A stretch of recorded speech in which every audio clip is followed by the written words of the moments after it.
Hello guys, it is King Hawk coming down here, back with another tutorial. You can see a little bit of fire there, a little bit of lava down there. But this tutorial is not one that I've done before. Not even close to one that I've done before. If you can tell, it's basically a trap for mobs or players that are not very smart. So basically, I'm going to go over how to create all these traps. There's the one, they go from easiest to hardest to make. So, let's get right into that. All the materials you'll need for this one is however much netherrack you need, which could take going to the nether. So that's going to be a little bit harder, but for easiness sake you just need a flint and steel, and then it stays forever. There's slime. Let's give an example. So zombie,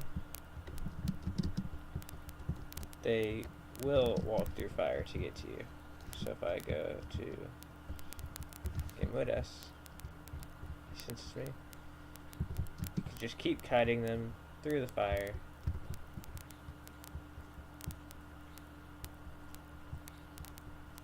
It's not the most effective way to kill them, but it will get the job done.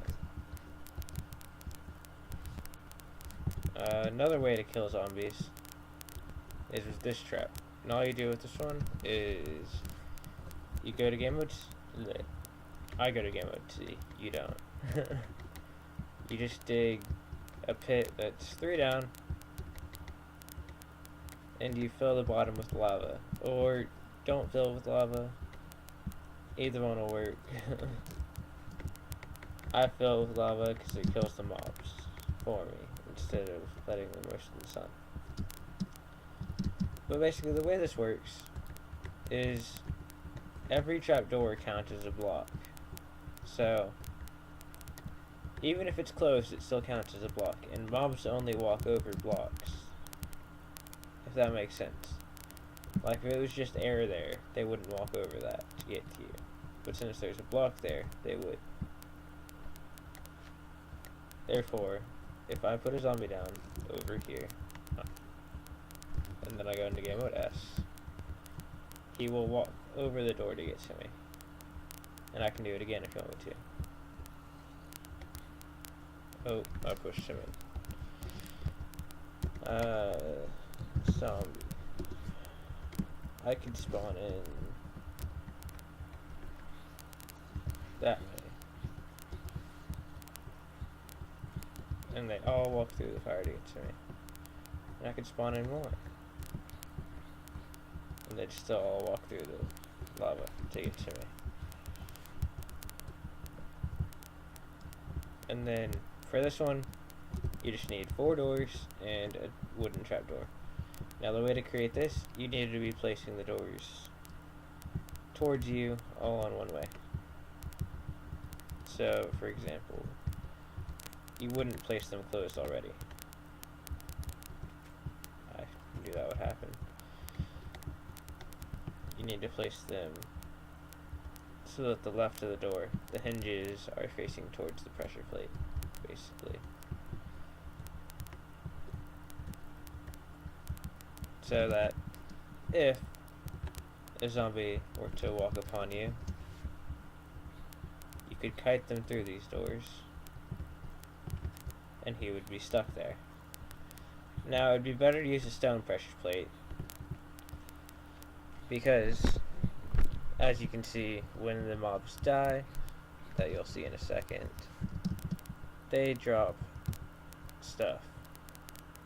And wooden pressure plates get activated by that stuff. So, but this would just be the easiest way to make it without even getting stone.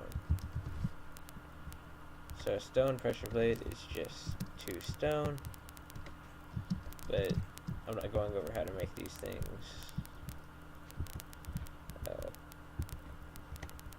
I can get rid of that,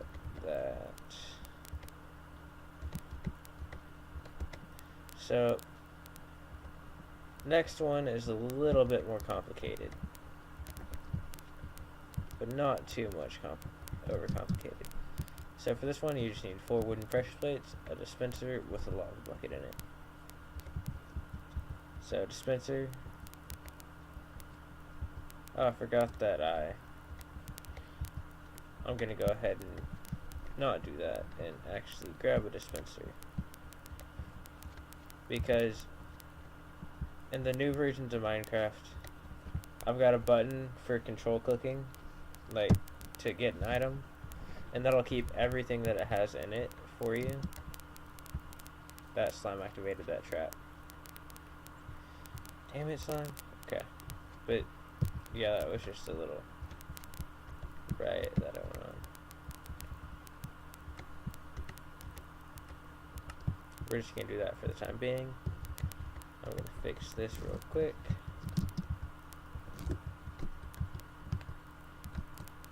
Take those out. Okay. But anyways, you put the wooden pressure plates down. You fill this with lava. And then I'll do this again. So yeah. This isn't on my normal redstone ready preset for the game. I just decided to do it in a regular mode because it wouldn't be as laggy. So anyway, so for this one, again, you could just set zombies. I forgot we're on peaceful. You could just set zombies down, and if you have 2 in a row, they didn't even need that. They didn't even need me there. They just did it. Anyways, that didn't work because, and now I'm on fire. I'm gonna just go in here.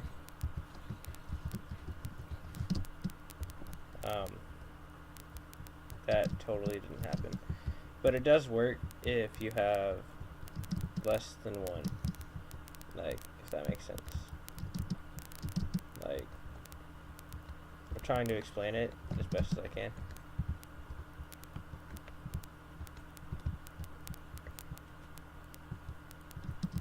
So it does work if you have like 1 zombie following you. It'll press that and then it'll walk into it and then it'll die. I wouldn't recommend walking into it yourself because that's what I just kind of did. Now this one is the most complicated out of all of them. You'll need 4 pistons for this. So for these 4 pistons, they need to be facing up and 2 blocks apart. This will undoubtedly crush your opponent, or your enemy. So you need 4 rose bushes as well. These need to be placed on dirt, but you can replace the dirt with something else if you want it to look nicer wherever you put this at. So, as I recently showed in my pitfall trap, and this is kind of like the pitfall trap, it's just it drops sand on you rather than opening a pit beneath you. So you can just place rose bushes and then have that on top of it. Oop, we're getting a little bit of lag. So you'll need, I believe it's 12 redstone to connect to 4 wooden pressure plates so that mobs can trigger it on both sides. I just kind of used a little bit more sand to hold that up. But for this, you'll either need sand or gravel right here, unless you use a sticky piston. But I just use those. Okay. You'll need to place the pistons like that. And then for the last example, we will use zombies again. Probably won't work with all 3, but it could.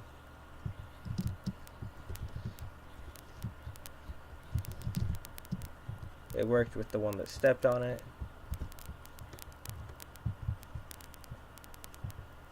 And to reset this, you would just dig out the sand.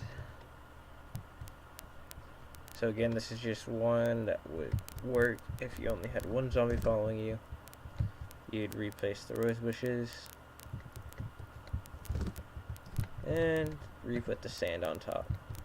Then you can take out the rose bushes, and that's the end of that trap.